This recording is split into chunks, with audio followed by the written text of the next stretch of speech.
उनके दिमाग में था कि लालू प्रसाद जी जो है अपोनेंट भी बहुत लगाते थे कि बूथ लूट लेते हैं और ऐसे लुटवा लेते हैं, इनका रफियंस इनके पार्टी में बहुत हैं, कैडर्स वगैरह में। तो थोड़े भी कंप्लेन पर और वो कैंसिल कर देते थे, काउंटर बाउंड कर देते थे इलेक्शंस को। वो लंबे दिनों तक वो चुनाव चलाते रहे। लालू प्रसाद जी ने कहा कि सेशन वर्सेस नेशन हो गया है, इस तरह की बात वो कहते थे।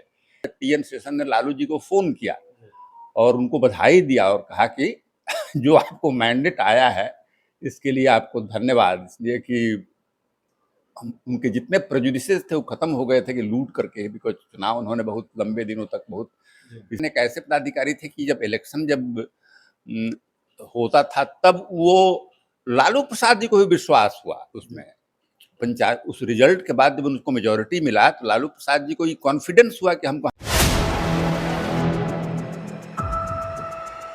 टीएन शेषन और लालू यादव 36 की नहीं 72 की दुश्मनी जिसको कहिए, बहुत फायर रहते थे टीएन शेषन पर। मुख्य चुनाव आयुक्त हुआ करते थे टीएन शेषन। हाँ, टीएन शेषन 1 महीने तक सैकड़ों बूथ कैंसिल हुआ, चुनाव यहाँ होते रहे। और टीएन शेषन पहले इस बात से उसको क्या कहिएगा, इतने बड़े पदाधिकारी थे, बहुत ऑनेस्टी के लिए इलेक्शन कमीशन में एक बेंचमार्क उन्होंने स्थापित किया है। उनके दिमाग में था कि लालू प्रसाद जी जो है अपोनेंट भी बहुत लगाते थे कि बूथ लूट लेते हैं और ऐसे लुटवा लेते हैं, इनका रफियंस इनके पार्टी में बहुत हैं, कैडर्स वगैरह में। तो थोड़े भी कंप्लेन पर और वो कैंसिल कर देते थे, काउंटर बाउंड कर देते थे इलेक्शंस को। वो लंबे दिनों तक वो चुनाव चलाते रहे। लालू प्रसाद जी ने कहा कि सेशन वर्सेस नेशन हो गया है, इस तरह की बात वो कहते थे।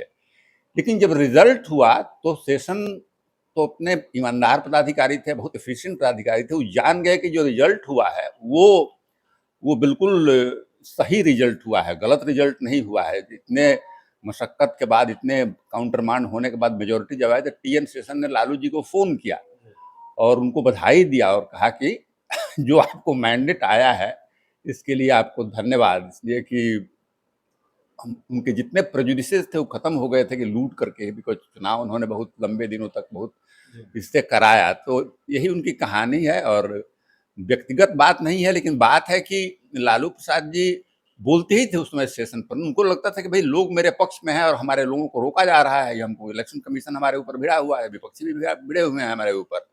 और सेशन को भी लगता था कि इतने इतने कंप्लेंट्स आ रहे थे बूथ लूट का कि भाई ये लगता है कि लूट करके मुख्यमंत्री बन जाएंगे। तो ये सब सारी प्रेजुडिसेस 1995 के इलेक्शन में दोनों तरफ से खत्म हुई।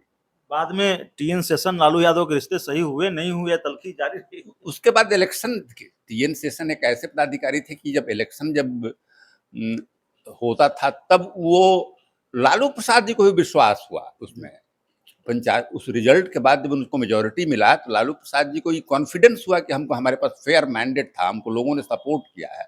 और शेषन साहब को भी ये विश्वास हुआ कि लालू यादव लूट के नहीं जीतते हैं, इनके पास पॉपुलर मैंडेट है इसलिए जीतते हैं। इसलिए संबंध बाद के दिनों में एक दूसरे के लिए रेस्पेक्ट हो गया, यही है। तो देखिए हमारे साथ नलिन वर्मा सर थे और देखिए आगे भी हम इस तरह की राजनीतिक किस्से कहानियों को आपके सामने लाते रहेंगे, क्योंकि खबरों के साथ साथ किस्से कहानियां भी होनी चाहिए। और बिहार ऐसी सियासी कहानियों के मामले में भी समृद्ध है, सियासी खबरों के मामले में भी बहुत समृद्ध है। बिहार में खबरें होती हैं, बिहार में कहानियां होती हैं और बिहार की सियासत की तासीर ही ऐसी है जहां ऐसी कहानियां, किस्से, खबरें आपको लगातार सुनने को मिलेंगे।